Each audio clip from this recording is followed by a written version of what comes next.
সম্পাদক ওবায়দুল কাদের বলেছেন, বর্ণচোরা বিএনপি নেতৃত্বে গড়ে ওঠা সাম্প্রদায়িক অপশক্তিকে প্রতিহত করাই আওয়ামী লীগের আগামীর চ্যালেঞ্জ।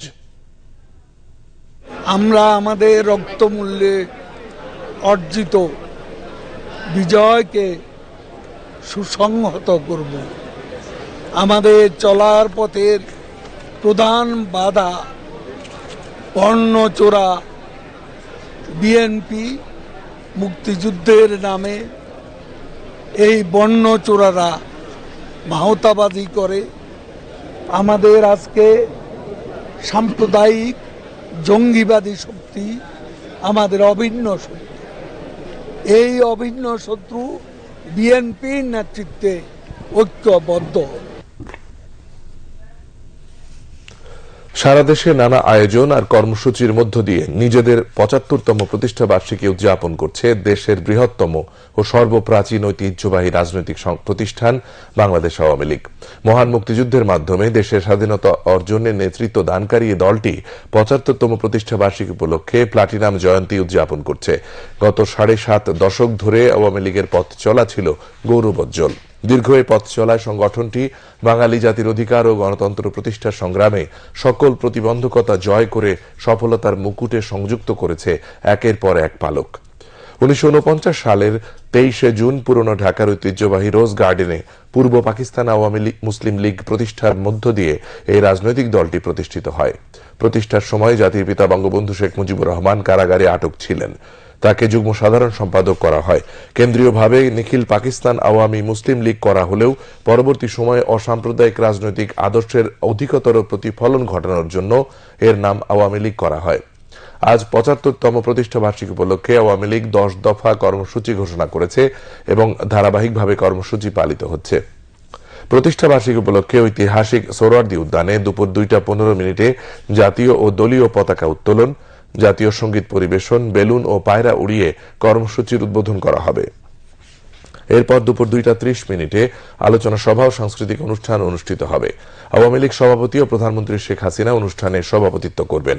আওয়ামী লীগের সাধারণ সম্পাদক ওবায়দুল কাদের দলের ৭৫তম প্রতিষ্ঠা বার্ষিকীতে কেন্দ্রীয় কর্মসূচির সাথে সামঞ্জস্যপূর্ণ কর্মসূচি গ্রহণের পাশাপাশি বিভিন্ন উপযোগী কর্মসূচির মাধ্যমে জাঁকজমকপূর্ণভাবে প্রতিষ্ঠাবার্ষিকী পালন করার জন্য আওয়ামী লীগ সহযোগী ও ভাতৃপ্রতিম সংগঠনের জেলা, মহানগর, উপজেলা, থানা, পৌর, ইউনিয়ন ও ওয়ার্ড শাখা সহ সকল স্তরের নেতা কর্মী সমর্থকদের প্রতি আহ্বান জানিয়েছেন।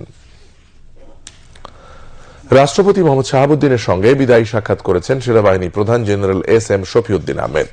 রাষ্ট্রপতির প্রেস সচিব মোহাম্মদ জয়নাল আবেদিন গতকাল ব্রিফিংয়ে জানান, সাক্ষাৎকালে বিদায়ী সেনা প্রধান দায়িত্ব পালনকালে সহযোগিতা প্রদানের জন্য রাষ্ট্রপতির প্রতি কৃতজ্ঞতা জানিয়েছেন।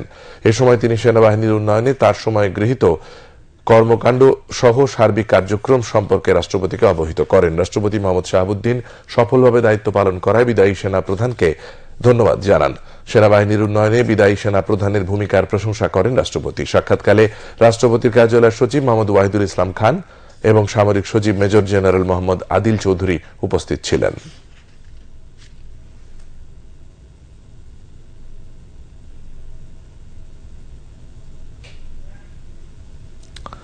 কৃষক বাঁচলে দেশ বাঁচবে এ লক্ষ্যে কাজ করছে সরকার।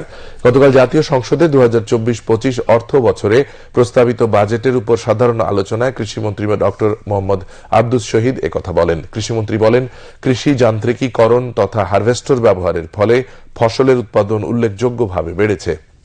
এর আগে বিকেলে স্পিকার ডক্টর শিরিন শারমিন চৌধুরীর সভাপতিত্বে সংসদের বৈঠক শুরু হয়। বৈঠকে গৃহায়ন ও গণপূর্ত মন্ত্রী উবায়দুল মুক্তাদির চৌধুরী প্রস্তাবিত বাজেটকে বাস্তবধর্মী বলে অভিহিত করেন। তিনি বলেন, সরকারের স্থিতিশীলতার কারণে দেশে উন্নয়ন সম্ভব হচ্ছে। বাজেট আলোচনায় সংসদ সদস্য ডাক্তার প্রাণ গোপাল দত্ত বলেন, বাংলাদেশে যে পরিমাণ মানুষ সামাজিক সুরক্ষা কর্মসূচির আওতায় এসেছে তা পৃথিবীতে বিরল। এর আগে বাজেট আলোচনায় অংশ নিয়ে সংসদ সদস্য নুরুল ইসলাম নাহিদ সিলেটের বন্যা পরিস্থিতি তুলে ধরেন। তিনি সিলেটে বন্যা মোকাবিলায় সরকারের প্রয়োজনীয় সহায়তা কামনা করেন। তাছাড়া সংসদ সদস্য মহিবুর রহমান মানিক সিলেট ও সুনামগঞ্জে বন্যা প্রতিরোধে সুরমা ও কুশিয়ারা নদী খননের আহ্বান জানান। অন্যান্যের মধ্যে সংসদ সদস্য জাহিদ মালেক, অর্থ প্রতিমন্ত্রী ওয়াসিকা আয়েশা খান, মোহাম্মদ আজিজুল ইসলাম, এস.এম. আতাউল হক, সৈয়দা জাকিয়া নূর, মোহাম্মদ মঈন উদ্দিন, ময়েজ উদ্দিন শরীফ, ও নুরুন্নাহার বেগম প্রস্তাবিত বাজেটের উপর আলোচনা অংশগ্রহণ করেন। সংসদের বৈঠক আজ বিকেল 5:30টায় আবার বসবে।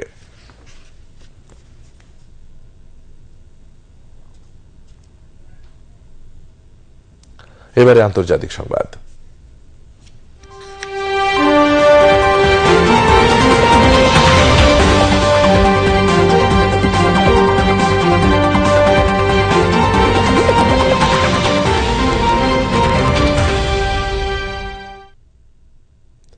অবরুদ্ধ গাজার সাতি শরণার্থী ক্যাম্প এবং তুফা বসতি এলাকায় ইসরায়েলি হামলায় 42 জন ফিলিস্তিনি নিহত হয়েছে। এর মধ্যে সাতি শরণার্থী ক্যাম্পে 24 জন এবং তুফা এলাকায় 18 জন নিহত হয়েছে। এছাড়া রাফা শহরে আল মাওয়াসি এলাকায় বাস্তুচ্যুত ফিলিস্তিনিদের তাঁবুতে ইসরায়েলি হামলায় অন্তত 25 জন নিহত এবং 50 জন আহত হয়েছে। এলাকাটিকে এর আগে নিরাপদ অঞ্চল বলে ঘোষণা দিয়েছিল ইসরায়েল। বিশ্ব স্বাস্থ্য সংস্থা জানিয়েছে গাজার স্বাস্থ্য ব্যবস্থা প্রায় ভেঙে পড়েছে। ইসরায়েলি বাহিনী যুদ্ধ বিমান ও গোলন্দাজ বাহিনীর সহায়তায় রাফার পশ্চিমাঞ্চলের আরও ভেতরে ঢুকে পড়েছে। এদিকে রেড ক্রস জানিয়েছে গাজায় তাদের কার্যালয় ইসরায়েলি গোলাবর্ষণে ব্যাপক ক্ষতিগ্রস্ত হয়েছে। সেখানে আশ্রয় নেওয়া 22 জন ফিলিস্তিনি নিহত এবং 45 জন আহত হয়েছে।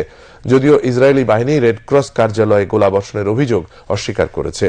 গাজায় স্বাস্থ্য মন্ত্রণালয় জানিয়েছে গত 24 ঘন্টায় ইসরায়েলি হামলায় শতাধিক ফিলিস্তিনি নিহত এবং 169 জন আহত হয়েছে। গত বছরের 7 অক্টোবর থেকে গাজায় ইসরায়েলি আগ্রাসনে পর্যন্ত 37,500 ফিলিস্তিনি নিহত এবং প্রায় 86,000 আহত হয়েছে। হতাহতদের বেশিরভাগই নারী, শিশু ও বয়স্ক মানুষ। এছাড়া অধিকৃত পশ্চিম তীরে এ পর্যন্ত 552 ফিলিস্তিনি নিহত এবং 5,200-রও বেশি আহত হয়েছে। ইয়েমেনের কাছাকাছি বাণিজ্যিক একটি জাহাজে আক্রমণের দাবি করেছে হুতি বিদ্রোহীরা। বন্দর শহর এডেন থেকে 126 নটিক্যাল মাইল পূর্বে এই হামলার ঘটনা ঘটে। জাহাজটি মালামাল পরিবহনের কাজে ইসরায়েলের বন্দর ব্যবহার করেছিল বলে দাবি করেছে বিদ্রোহী গোষ্ঠীটি। গাজার ফিলিস্তিনি সশস্ত্র যোদ্ধাদের সঙ্গে একাত্মতা জানিয়ে নভেম্বর থেকে ইয়েমেনের কাছাকাছি জলপথে ড্রোন ও ক্ষেপণাস্ত্র হামলা চালাচ্ছে হুতিরা। এখন পর্যন্ত করা 70টিরও বেশি হামলায় হুতিরা 2টি জাহাজ ডুবিয়েছে ও অপর একটি দখল করেছে। এছাড়া অন্তত 3 নাবিককে হত্যা করেছে তারা।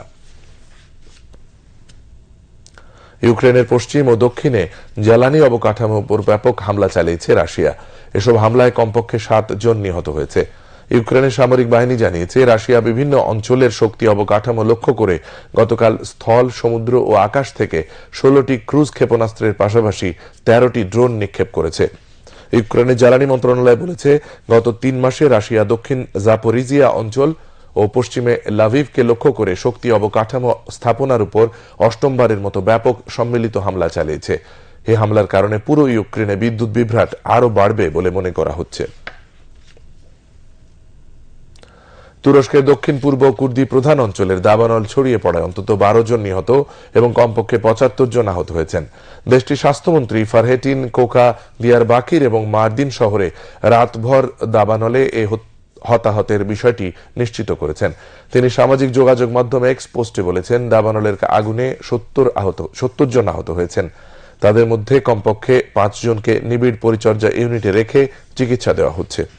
কর্তৃপক্ষ জানায় ফসলের খড় পোড়ানোর মধ্য দিয়ে আগুনের সূত্রপাত। পরে বাতাসে তা কয়েকটি গ্রামে দ্রুত ছড়িয়ে পড়ে। সোশ্যাল মিডিয়ায় পোস্ট করা ছবিতে দেখা গেছে রাতের আকাশে বিশাল অগ্নিকাণ্ডের মতো ধোঁয়ার মেঘ বাতাসে উঠছে। তুরস্কে এবছর এ পর্যন্ত 74টি দাবানলের ঘটনা ঘটেছে। এবারে খেলার খবর।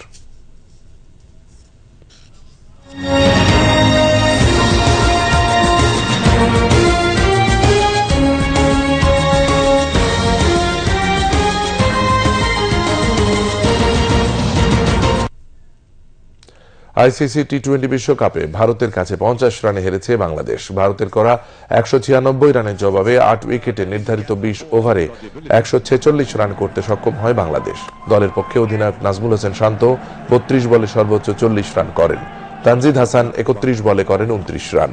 ভারতের পক্ষে কুলদীপ যাদব 4 ওভারে 19 রান দিয়ে 3টি উইকেট লাভ করেন।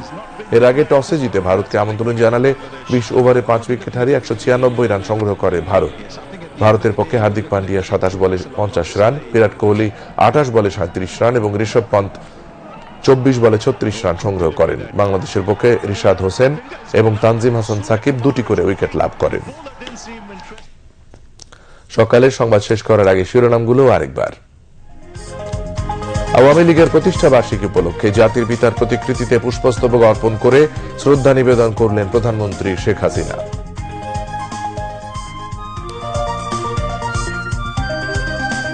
বর্ণচোরা বিএনপি নেতৃত্বে গড়ে ওঠা সাম্প্রদায়িক অপশক্তিকে প্রতিহত করাই আওয়ামী লীগের আগামীর চ্যালেঞ্জ, ওবায়দুল কাদের।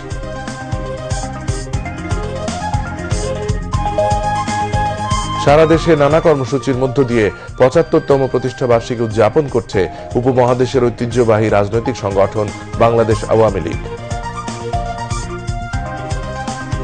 গাজার দক্ষিণাঞ্চলীয় রাফা শহর সহ বিভিন্ন স্থানে ইসরায়েলি হামলায় ৪২ ফিলিস্তিনি নিহত।